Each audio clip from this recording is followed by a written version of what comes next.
Hi, my little friends, and welcome back to another story time with Miss Jaylene. Kicking off December, we're going to be reading some Christmas stories and Hanukkah. The first book that we're reading today is called Comet the Unstoppable Reindeer.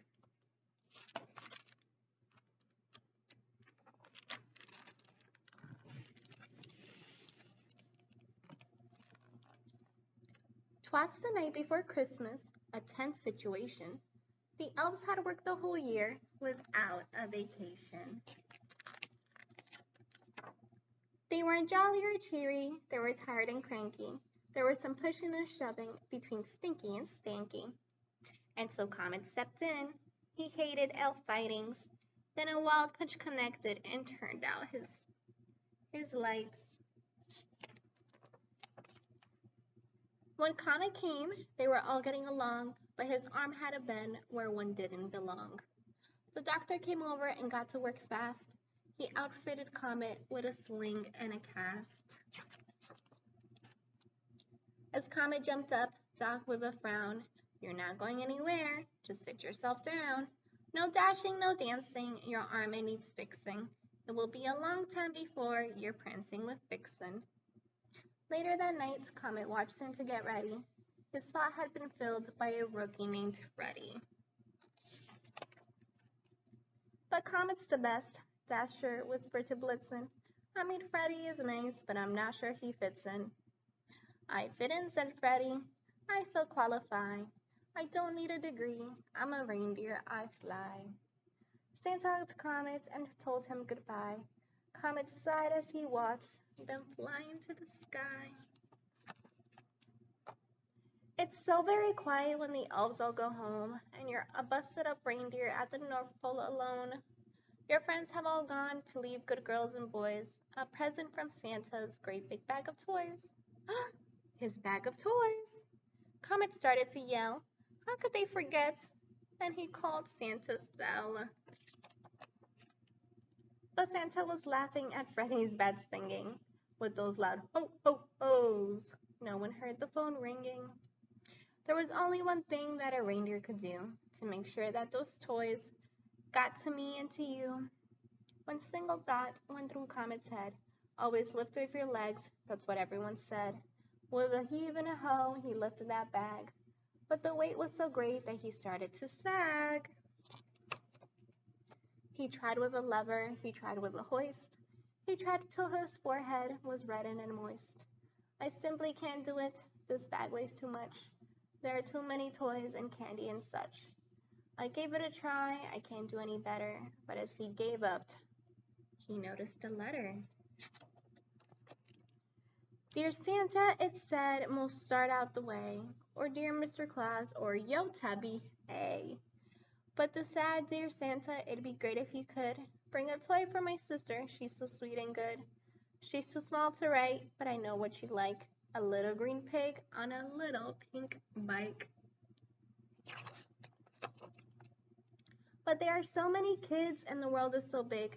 She'll understand if you can bring the pig. She won't cry a bit, she won't even pout. Just don't wear yourself or your poor reindeer out. Comet was stunned. No child, no elf had ever put reindeer ahead of himself. But if you can swing it, it's all up to you. Our house is bright yellow and the roof is bright blue. Comet looked at the bag. It was simply too big. But at the tippiest top was that little green pig. He huffed and he wheezed and he let out a whine. Comet felt something slip out of place in his spine. But he hefted the bag like a brave little fighter. Would it kill kids to ask for some toys that are lighter?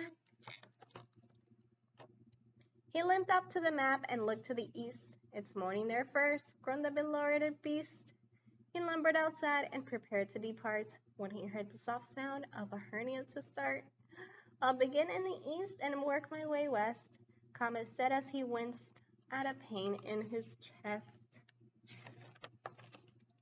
He flew to Siberia, Japan, and New Guinea, where he knocked out a tooth crashing into a chimney. He rested it a minute. He felt kind of queasy. Santa had always made steering look easy. Then to China, Magnolia, Nepal, Pakistan, where he was nearly run over by a red minivan. Oh, to Egypt and Sweden, Italy and France, where he scraped up his butt because he didn't wear pants. Then through Greenland and Guyana, Newfoundland too, where a crash with a goose knocked his antlers askew. Cleveland, Chicago, then up to Quebec. He picked up a limp and a pain in the neck. He had left lots of toys like a billionaire or two, but he'd found no yellow house with a roof of bright blue. The night was half done, things were going so well, and a lump on his ear was starting to swell. He looked in LA, he looked in Seattle, then he borrowed some band-aids from a small herd of cattle. He flew up to Alaska through each little town, but the bag was near empty, so he sat himself down. I've circled the world and given it a toy to every good girl and every good boy. He looked at his map and he shed a small tear. No little green pig for little sister this year. The tiny tear fell, a spot in the Pacific, Honolulu, Hawaii, to be more specific. A surge of delight arose in his chest as he plotted a course that was south by southwest. Way out at sea near the end of his race, a whale blew his nose right in Comet's face. That was all he could take. Comet flew, he felt he was through. But just then Hawaii came into his view. At long last he found the roof of bright blue, on the house painted yellow and warm. Oh, he slipped down the chimney with a gift for the boy, and of course for his sister, the little pig toy. He was met by the boy who had written a letter. Gee, your arm's in a sling. I hope it gets better. Comet smiled and sighed. The kid's phone gave a jingle. I'll get it, said Comet. I'll bet it's Kris Kringle.